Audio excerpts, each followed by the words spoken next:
You've been told that dragons don't exist.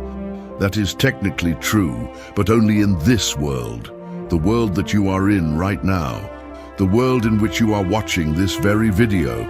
But in Elysia, dragons have been around for a very, very long time.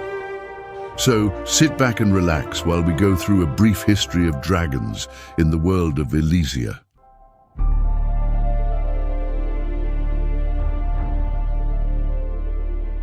The existence of dragons began long ago, if the stories are to be believed, when the god Fenley saw the idea of them in a dream. Fenley presented that idea to the Great Council for approval. With the blessings of the council, he willed them into creation and was pleased.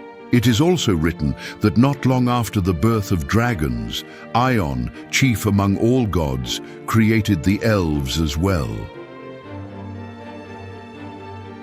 For thousands of centuries, there was peace among every living creature throughout Elysia, including dragons. It was a utopia. But eventually, as the populations of both elves and humankind grew, so did resentment. Resentment leads to war, and war leads to heroic tales. For over tens of thousands of years, both races would see their share of war, not just between humans and elves, but between their own races as well. And it didn't take long before the advantage of using dragons in warfare was discovered. But the days of war have all but disappeared now, and all that we have to remind us of those long-forgotten wars are paintings and the statues of its greatest heroes.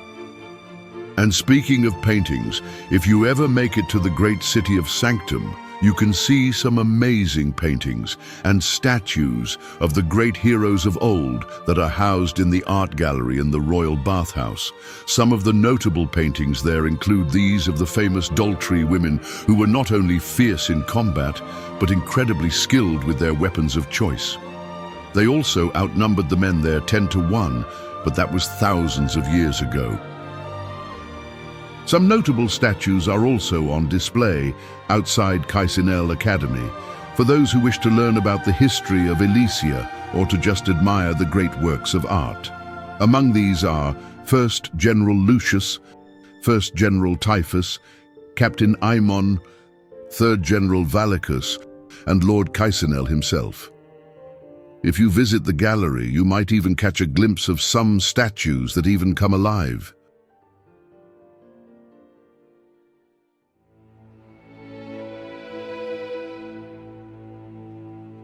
As stated previously, Kaisenel Academy is a specialized training facility created by Lord Kaisenel to help beginners and masters of all skills become more effective in combat.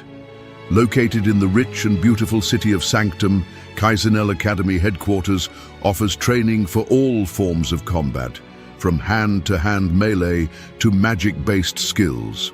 There is one exception, however: Draconic Academia, the pursuit of research, education, and scholarship pertaining to dragon ownership and warfare, or to put it plainly, Dragon School. In order to receive that type of education, you must attend Kaisenel Academy's southern location. Kaisenel South has a long history and is renowned for producing some of the most iconic dragon riders of this age. That legacy continues to this day. Students today learn the fine points of dragon husbandry, dietary requirements, which are species-specific, and positive reinforcement for good behavior. The advanced training includes skills such as dragon sight and psychic mind binding, something that is practiced on a daily basis here. These skills allow the dragon and its rider to essentially become one entity. The students of Kaisenel South will spend at least a decade training, and will do so in all types of conditions, weather be damned. Training begins for both student and their dragon at around 10 years of age. Seeing children atop a formidable dragon is very much commonplace here. It's commonly stated that they don't make heroes like they used to. I believe that to a certain extent, but I also believe that the reason many think that is due to the mystique surrounding the heroes and heroines of old from that bygone era. But I would be remiss if I failed to mention that the Academy has produced some very noteworthy heroes and heroines in this modern era as well.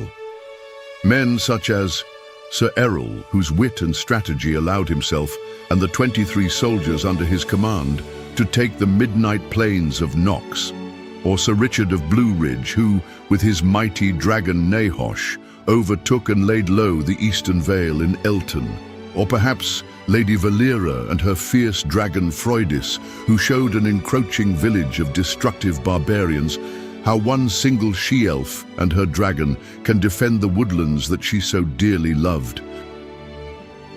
Thanks to the sacrifices and bravery of so many, great peace has long been enjoyed by all. But as long as evil exists, so too does the prospect of war. From the beginning, Kaizenel Academy has been the gold standard in education and will always provide its graduates with the highest level of training needed to fight and defend if the need for war ever comes to fruition again. So let's raise our cups and give a toast to the students, to the instructors, and to the heroes of old and new.